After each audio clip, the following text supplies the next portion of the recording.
Akkam jirtu fayyaa keessanii nagaa keessanii ilmaan Oromoo bakka jirtan hundumaatti nagaan koo inni irraa maddee sinaa qaqqabu hordoftoota Oromoo koo chaanaalii warri taatan marti keessan nagaan koo sinaa qaqqabu jecha har'ammoo viidiyoo kan biraa qabadhee gara keessanitti dhufeera. Viidiyoon koo inni irraa maal ta'a caccabsaa akkamitti hojjetannee nyaannaa jedhudha. Caccabsaa gosa lamaan hojjedhee sin agarsiisa bifa lamaanii. Ega isin immoo anuma faana tura garuma hojii isaatti adarbina. Ega hojii isaa jalqabuudhaaf maaltu nu barbaachisa akkuma isin argitan kanadha.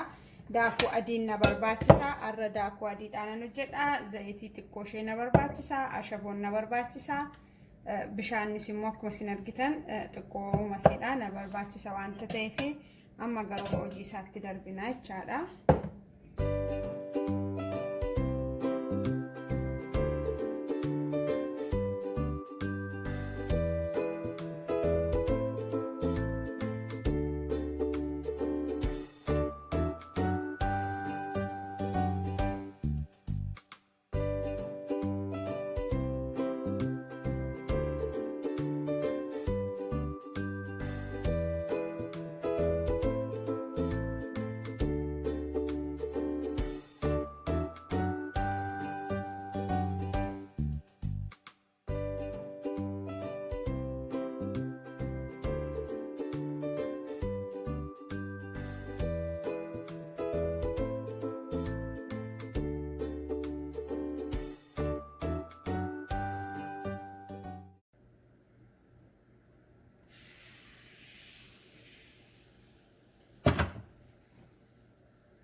Akkuma argitanii yeroo qusachuudhaaf immoo asitti immoo dhadhaa koo ifachaan jira jechaadha.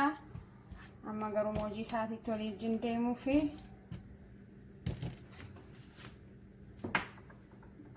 qixxaasaa akkuma isin argitan immoo kunoo qixxaasaa naa qaqqabaa jira hojjechaan jira achiin.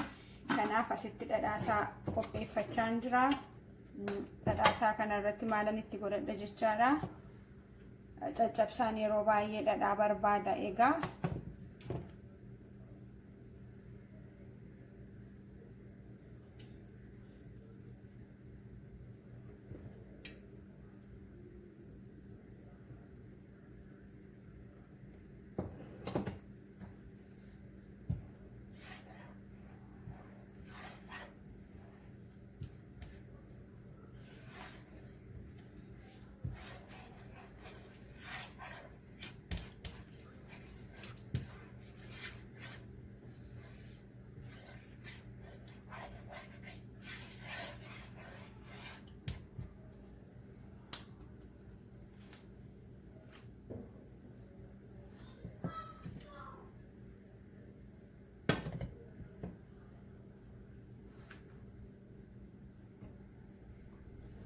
Ani barbaree ittiin baay'isu akkuma fedha keessanii barbaree yoo itti baay'iftan hin dandeessu isinii angaruu badaa ittiin baay'isu.